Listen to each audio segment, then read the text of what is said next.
17 Chinese games, 7 levels.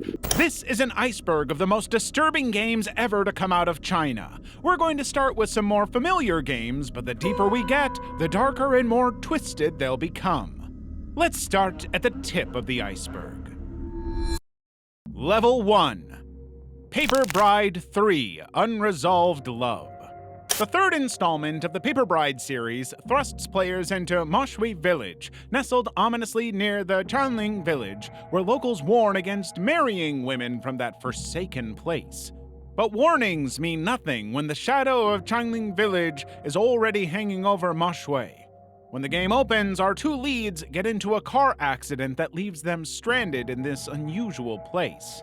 Then you see this comforting image. In this world, the line between the living and the dead dissolves completely. Paper effigies, traditionally reserved for funeral rites, appear throughout the game, blocking pathways and trapping souls, drawing from ancient Chinese stories where these things acted as vessels for the dead. The game has all kinds of underworld spirits marching through villages, bizarre temples housing malevolent entities, and ghost traps that ensnare the living. Tong Tong, one of the main characters, becomes possessed after washing her face in a cursed river during the Ghost Festival when spirits are most active. The jade hairpins given as gifts turn out to be conduits for ghosts, allowing spirits to track and claim the living. The further we get, the more we witness rituals designed to summon souls back from the realm of the dead, involving specific ingredients determined by a person's fate. But characters also discover that some villagers are actually paper constructs animated by dark magic, making it impossible to know who you can actually trust. The developers spent months researching Chinese folklore before development, ensuring an authentic representation of necrogamy, the disturbing practice of posthumous marriage that has persisted in parts of China for over 3,000 years. In some extreme cases, living women were taken to serve as brides for the dead, with families paying substantial sums for corpses to complete these unholy unions. So maybe the real horror is worse than the game. Spider Queen Cave. In Spider Queen Cave, you play as a student who's been secretly crushing on your senior sister for months who's been missing for 3 years. She calls you one night, face pale in the video chat, asking you to come to an abandoned villa in the suburbs. The villa has a reputation as a dangerous house, but you go anyway because, come on, love makes people do stupid and, well, illegal things sometimes. Suddenly, you're driving through dark parking lots, dealing with vending machines selling Uranus bars, trying to find your car while something watches you from the shadows. The first jump scare hits in that parking garage, and suddenly you realize this isn't going to be the romantic reunion you wanted. When you finally reach the villa, there's a demonic hound in the front yard that you have to distract with bread and wine, the same items you brought for your romantic evening. When you finally make it to the house, you find your sister in the bathtub wearing a bra. You push open the bathroom door expecting one disgusting thing, but what happens next flips the entire game on its head. It's not your sister anymore, or maybe it never was. The Spider Queen reveals herself to have a weird face with multiple eyes, and suddenly you're trapped in a house with something that wears your sister's face but moves like an insect. From this point on, the game becomes hide and seek, with the stakes being your life.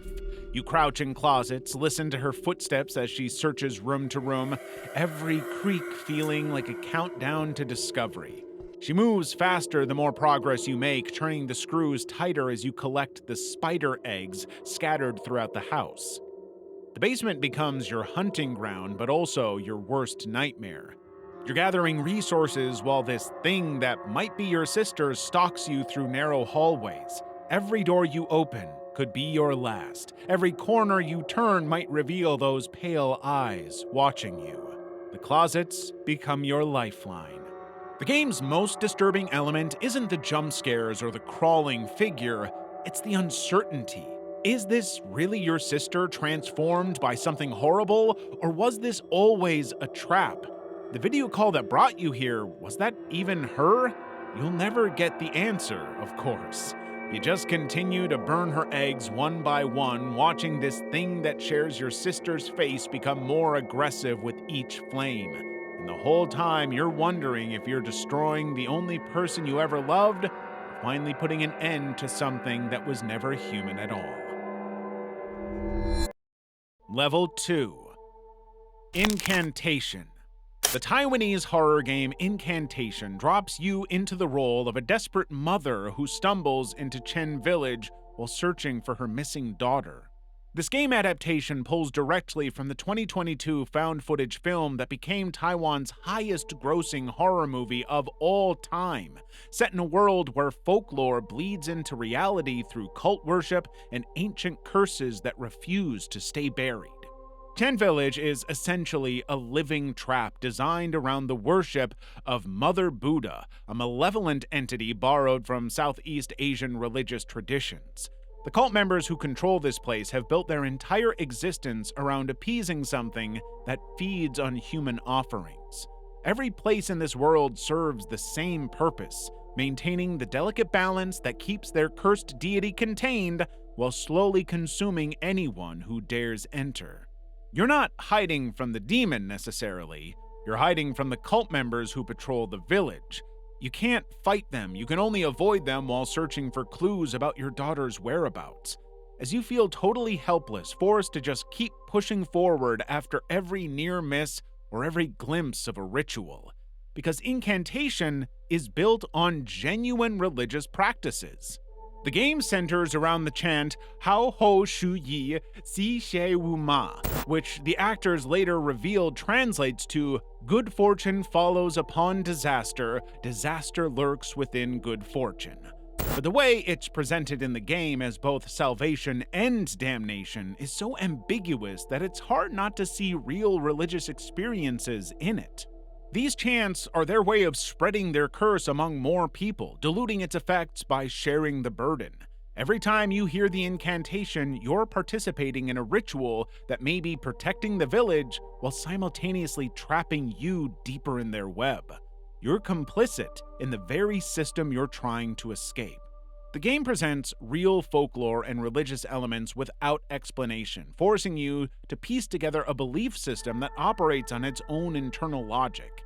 The result is a kind of cultural claustrophobia where every action might violate some unknown spiritual law or bring consequences you can't predict or prevent. At a certain point, you're not just searching for your daughter, you're just trying to understand a world where reality operates according to rules that predate modern understanding. But you just can't. Bakwame. In Bakwame, you step into the shoes of Guang, a hairpin maker's apprentice who flees from the daily hardships of her craft, only to encounter a mysterious woman wearing an exquisite hairpin. This weird woman leads Guang to a bizarre town that exists somewhere between reality and nightmare. The town of Turtlegum appears normal at first glance, but according to legend, when you enter carrying someone else's possession, you'll encounter its original owner. These aren't joyful, happy reunions. Your former acquaintances seem to be distorted. Their personalities have been warped into monstrous caricatures of the person they once were. So the once resentful senior apprentice now harbors an all-consuming hatred, while the strict boss has become something even more inhuman in her cruelty. The whole time, Guang must navigate the town while avoiding its dangers, particularly the hungry umbrella creature that follows her. This living umbrella will happily protect you from enemies, but only if you feed it regularly. If you dare starve it, it will turn on you. As you progress deeper into the town, the boundaries between past and present blur, shifting the locations and revealing cobwebs where there were none before. It's as if the town feeds on Guang's memories, growing stronger as it extracts more of her past and manipulates it into this horror.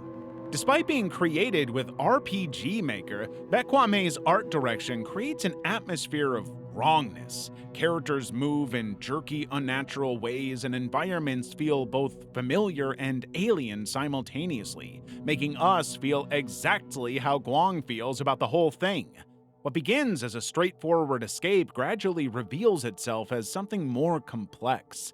The hairpin woman's true identity, the nature of the town itself, and whether escape is even possible, all very real questions as the town gets increasingly disturbing the longer she stays there.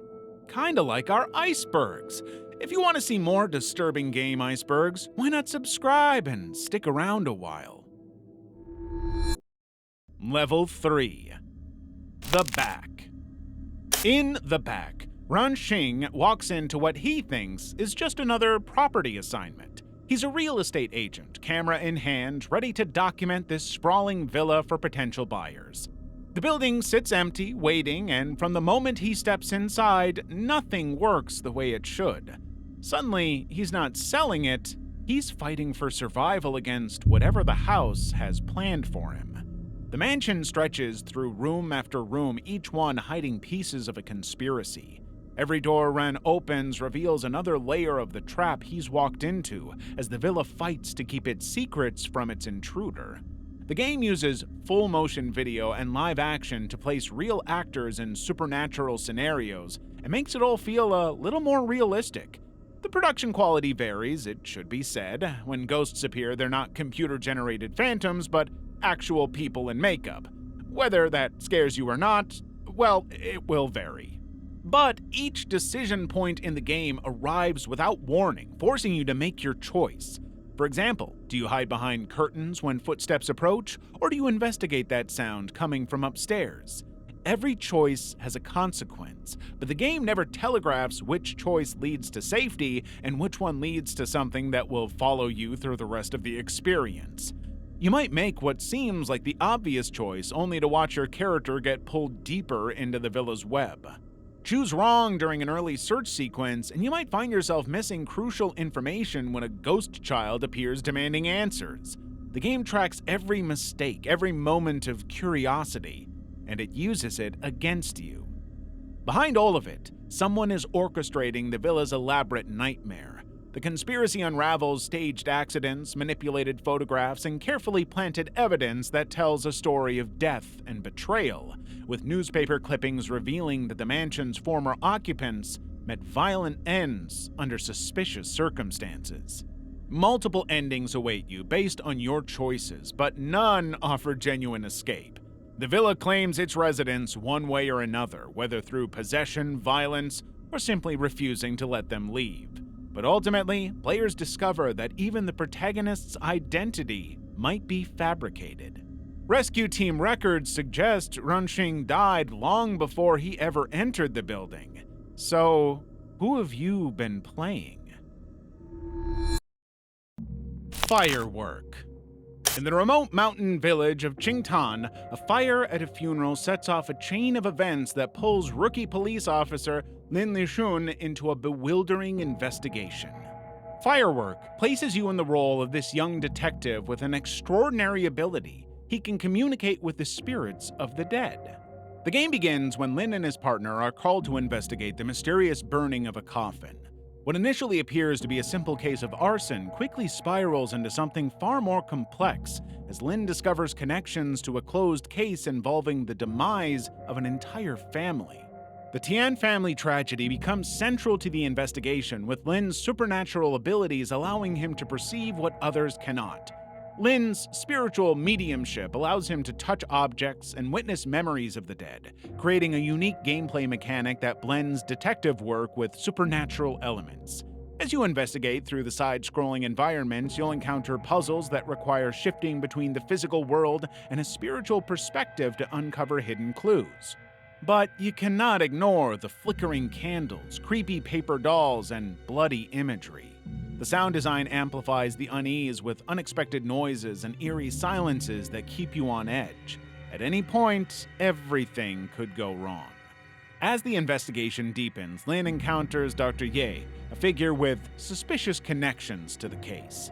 The town's superstitions about debt to the dead and the consequences of breaking these spiritual obligations become increasingly relevant, forcing Lin to piece together fragments of information from both the living and the dead to understand what truly happened to the Tian family. Nightmare of Melanie. Nightmare of Melanie is a Chinese RPG Maker horror game that throws players into a disturbing psychological journey through the eyes of its protagonist, Ling.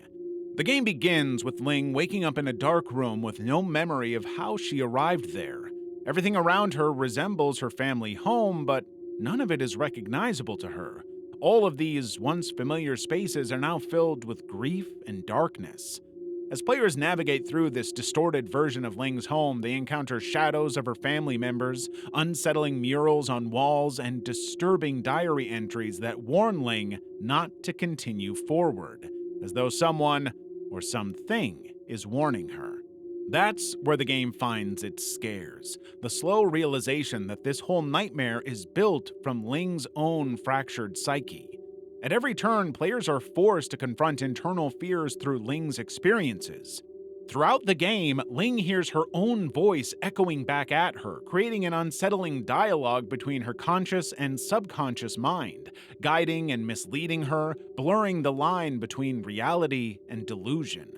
The family home setting is both familiar territory and psychological battleground. It's obvious that her trauma is here at every single turn. Everyday objects transform into symbols of past trauma, forcing Ling to piece together fragments of memories she had buried deep within to expose the bleak truth of a tragic accident that claimed her family. Notes and diaries scattered throughout suggest Ling's family relationships were deeply troubled. Players gradually uncover the tragic events that shaped Ling's life as they solve puzzles and progress deeper into both the house and Ling's fractured memories, unraveling the survivor's guilt that has created this horrific new existence. The Killing Antidote. In the dystopian world of The Killing Antidote, Blue Lake City has fallen into chaos after a devastating outbreak transforms its citizens into grotesque mutations. But Jody, a determined freelance journalist who apparently dances and wears extremely inappropriate clothing, ventures alone into the 7th Bio Institute seeking evidence about the catastrophe and the rumored cure. This special germ continuously infects and mutates humans, pushing society to the brink of collapse, but the process unfolds slowly. Victims first experience bleeding and compromised immune systems before the virus reaches their brain, stripping away higher thinking and leaving only primal instincts. They're becoming zombified by what is essentially a parasite. Players must navigate through these abandoned research facilities where the evidence of human experimentation is impossible to ignore. Lab notes reveal that Nobel laureate Dr. Ryan conducted tests that resulted in these horrifying consequences, with test subjects turning aggressive and attacking others. The infection spreads rapidly through bites, creating an exponential crisis that quickly overwhelms all containment efforts. Basically, it's chaos. Some of the infected develop blue crystals on their foreheads, unique formations created when the virus destroys cellular structure and causes extreme mutation. These crystals emit radioactivity while exponentially increasing the mutant's strength and durability, making it much harder to take them down. Other variants have evolved suction-like mutations in their hands and feet, allowing them to crawl along walls and ceilings, their eyes deteriorated, skin smoothed and covered with mucus from living in dark, humid environments. But as Jody explores deeper into the facility, she discovers that the infection doesn't just transform physically, it's a complete degradation of their humanity. These once human creatures are now completely, possibly permanently, lost. Even Jody herself. Jody eventually becomes exposed to the pathogen, experiencing symptoms that suggest her own transformation has begun. This creates a desperate race against time as she searches for the legendary antidote while her humanity gradually slips out of her grasp. Whether or not she makes it, well, the fate of the world is all on you. Level 4. Karma, the Dark World. In Karma, the Dark World, you wake in a sterile ward, tubes ripped from your arm and blood seeping into white sheets. Beyond that window lies an alternate 1984 East Germany ruled by the Leviathan Corporation, where every citizen's worth is stamped on their collar like livestock. You are Daniel McGovern, a Rome agent in the Thought Bureau sent to harvest memories of suspected dissenters. You strap on a helmet, sync brainwaves, plunge into fractured recollections, but then something goes wrong. Reality fractures entirely. As you walk the streets, you pass citizens with televisions for heads, each screen looping corporate slogans. Their ranks determine their privilege. Red tags grant entry to neon-lit offices. Gray tags confine you to squalid tenements. Propaganda posters plaster concrete walls, promising utopia through productivity. And blue pills are dispensed to workers to erase fatigue. Miss a dose, and security squads drag you away, presumably forever. Inside Shawn Mendes's memory, you navigate a crumbling apartment where TV-headed mannequins leer from corners. As you venture into a Twin Peaks-inspired space, you discover an increasing world of horrors, including gurneys covered in dead bodies. You find logs on Miniature Dacian, a device extracting secrets from the mind. When it's used, subjects develop black lesions in their eyes. In 1 minute they speak in whispers, the next their limbs sprout extra joints reminiscent of twisted branches. These records sit beside photos of emaciated bodies wired to machines, and you start to realize the whole game is one giant metaphor for totalitarianism and fascism. Every memory dive bends space. You find new doors, new routes of escape in this blood-soaked horror world. You collect cassette tapes whispering confessions, but each confession bleeds into the next until you can't tell where Shawn ends and Daniel begins. The story isn't unfolding either Shawn or Daniel, it's just revealing the oppression that the Leviathan Corporation has built in these people. Paranormal HK. Paranormal HK drops you into the claustrophobic maze of Kowloon Walled City during Hong Kong's Hungry Ghost Festival, when the boundary between the living and the dead supposedly dissolves. You play as Ah Lok, a crew member filming for a supernatural channel called Beyond the Invisible, who watches his colleague Kathy get dragged away by an invisible force. The game wastes no time establishing that something is happening in this city.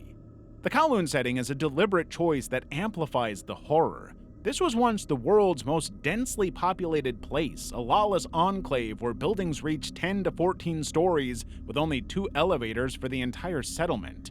The developers recreated these narrow corridors and cramped spaces with meticulous detail, just to make every turn feel like a potential dead end. What makes Paranormal HK genuinely disturbing isn't just the jump scares, though they work. It's how the game systematically breaks down your sense of safety. You find notes about strange smells coming from upper floors, discover rooms splattered with blood, and encounter shrines with chaotic sounds bleeding through the walls. The game gives you a compass, but it's red-tipped and always points toward the ghost's location, turning your navigation tool into a constant reminder of nearby danger. The stealth mechanics force you to hide in closets scattered throughout the environment while Kathy hunts you. These aren't brief hiding sequences. You crouch in darkness, listen for the music to stop, never knowing if opening that door means safety or a face full of teeth. The game builds this pattern early, then violates it repeatedly. The mystery centers on what happened during the filming and why Kathy's behavior became irrational before her disappearance. As you explore, you piece together fragments about previous incidents in this location. Birthday notes for someone called Snow, police reports about bad smells, references to yin and yang philosophy. Even the ending doesn't provide clear resolution. Instead, it leaves you questioning what you actually witnessed and whether escape was ever really possible. In a walled-off city, I'm guessing it's an easy no. The Bridge Curse: Road to Salvation. In The Bridge Curse: Road to Salvation, a group of 6 Taiwanese undergraduates gather on a winter night at Tonghai University, determined to live-stream a challenge testing a campus legend. They fix a blindfold on one friend on a 13-step bridge at midnight, expecting a prank. Instead, a hidden 14th step appears, and a pale girl with long, tangled hair suddenly appears. From the first cutscene, the game makes its rules clear. Look away, move fast, survive. In the early part of the game, the corridors are silent, lit by flickering bulbs. When the ghost flickers at the edge of your peripheral vision, you catch only a glimpse of red eyes flashing for an instant before she vanishes. If you're smart and you keep moving, you'll be just fine, unless she's already ahead of you. But personal items left in lecture halls bear her imprint, smeared handprints on desks, ink-black talismans stuck to walls. Instead of filling your screen, she shows up in reflections, with the surfaces twisting her shape to reveal the outline of her wet dress. Sometimes you'll spot her behind a glass door or in a darkened window, ready to sprint across the hall, or maybe in a room full of mannequins. All of this makes you feel increasingly terrified, on edge, but you can't do a damn thing about it. As you explore the campus, you discover security logs warning of unexplained noises near teaching buildings, and confessional notes in lockers hinting at a tragedy covered up years ago. Each document peels back another layer, revealing a conspiracy involving a missing student, a broken ritual, and campus politics that silenced any witnesses.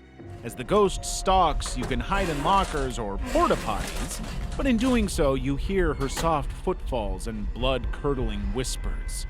If she spots you, there's no armor. She can phase through walls and turn a corner to catch you off guard and end you.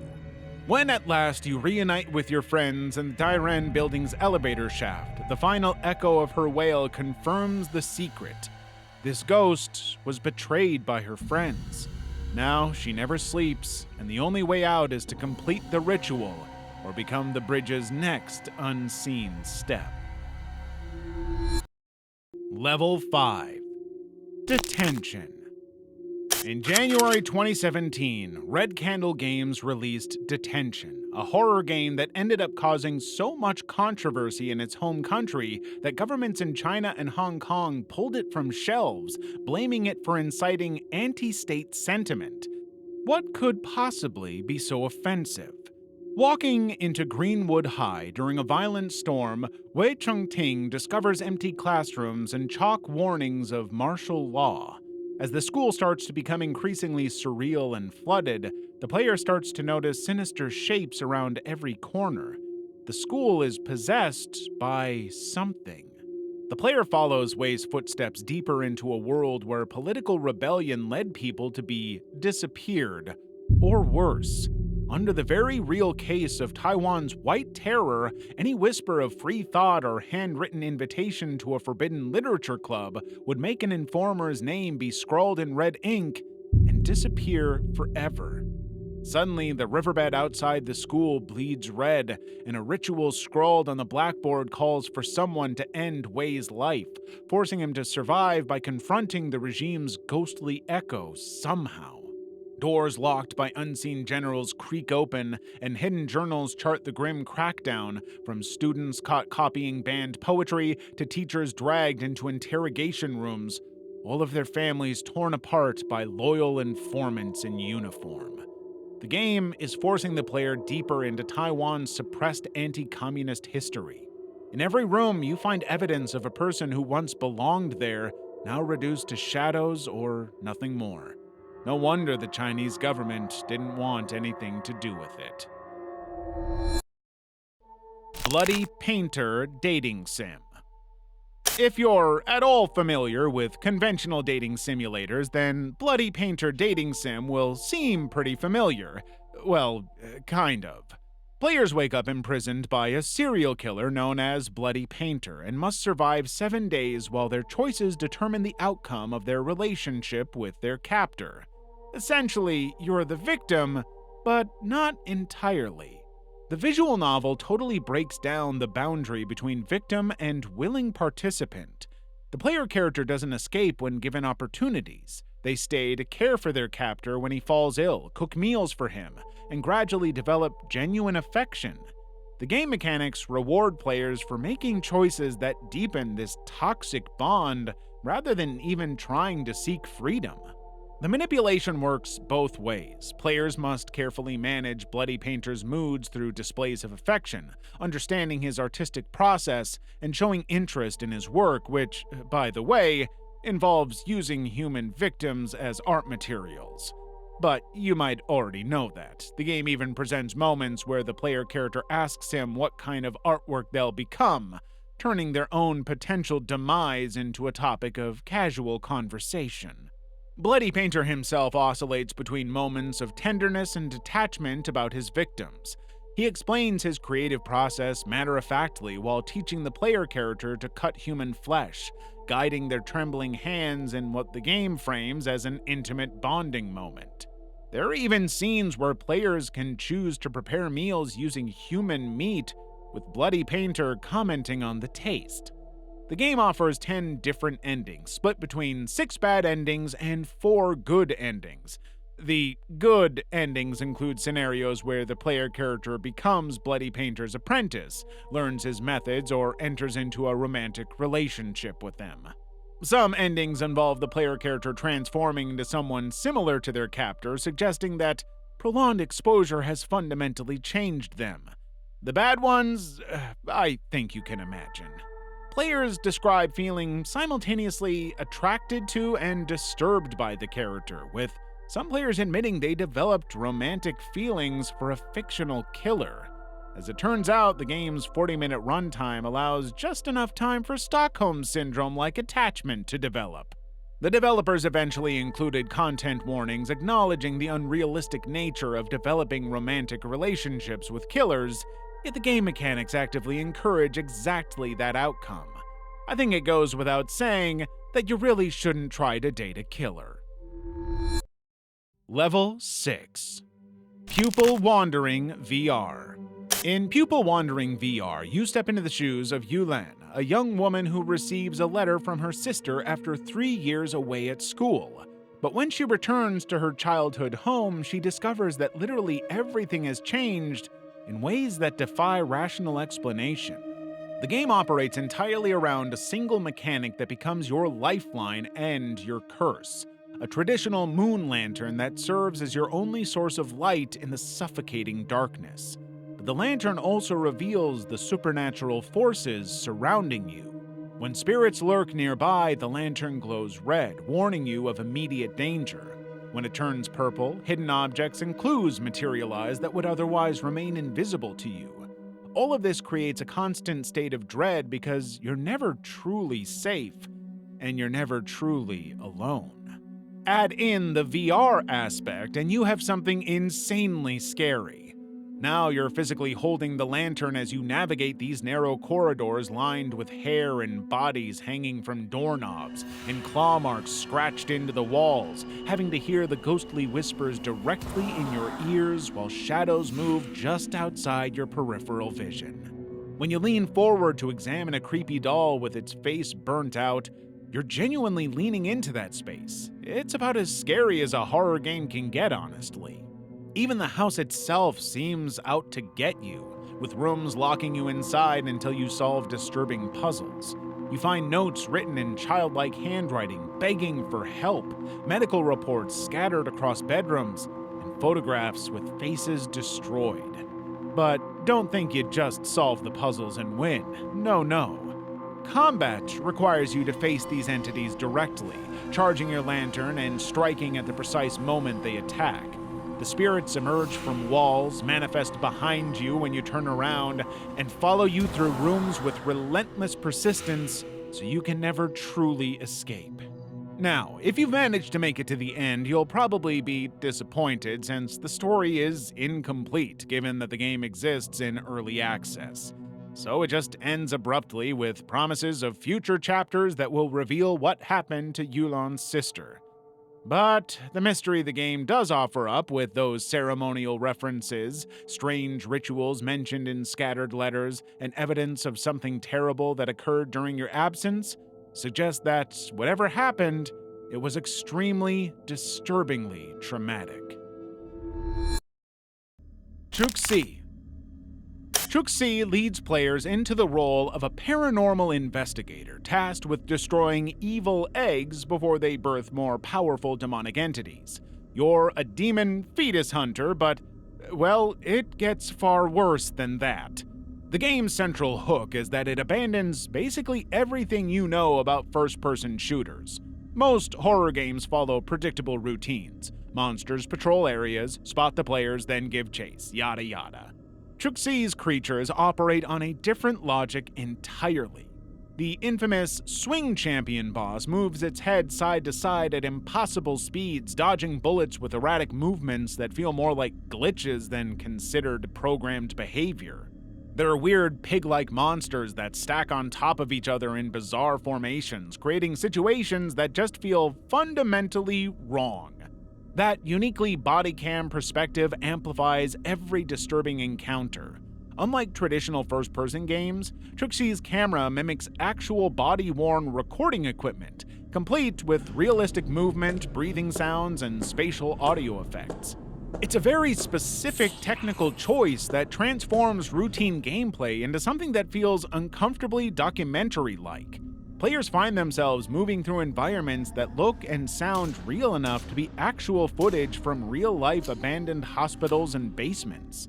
Enemy encounters break basic gaming conventions in ways that feel genuinely unsettling.